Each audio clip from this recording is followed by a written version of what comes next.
ಭಾರತದಲ್ಲಿ ಆದ ಘಟನೆ ಇನ್ನೂ ಮಸಿಲ್ಲ. ಅದೇ ಬೋಯಿಂಗ್ 737ನ ವಿಮಾನ. ಭಾರತದಿಂದ ಲಂಡನ್ಗೆ ಹೊರಟಿದ್ದ ವಿಮಾನ. ಇದರಲ್ಲಿ 245ಕ್ಕೂ ಹೆಚ್ಚು ಜನ ಸಾವಿಗೀಡಾಗಿದ್ರು.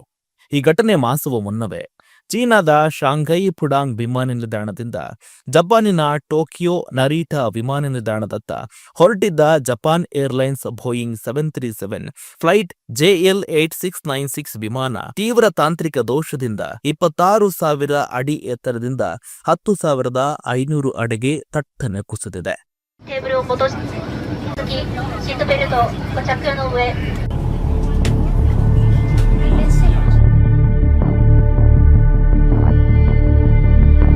ಈ ಘಟನೆ ಜೂನ್ 30ರಂದು ನಡೆದಿದೆ ಅಂತ ಸೌತ್ ಚೀನಾ ಮಾರ್ನಿಂಗ್ ಪೋಸ್ಟ್ ವರದಿ ಮಾಡಿದೆ. ವಿಮಾನವು ಜಪಾನ್ ಏರ್ಲೈನ್ಸ್ ಹಾಗೂ ಅದರ ಕಡಿಮೆ ವೇಗದ ಅಂಗಸಂಸ್ಥೆಯಾದ ಶ್ರಿಂಗ್ ಜಪಾನ್ ನಡುವಿನ ಶೆಡ್ಕೋರ್ ಒಪ್ಪಂದದಡಿ ಕಾರ್ಯನಿರ್ವಹಿಸಾಯಿತು.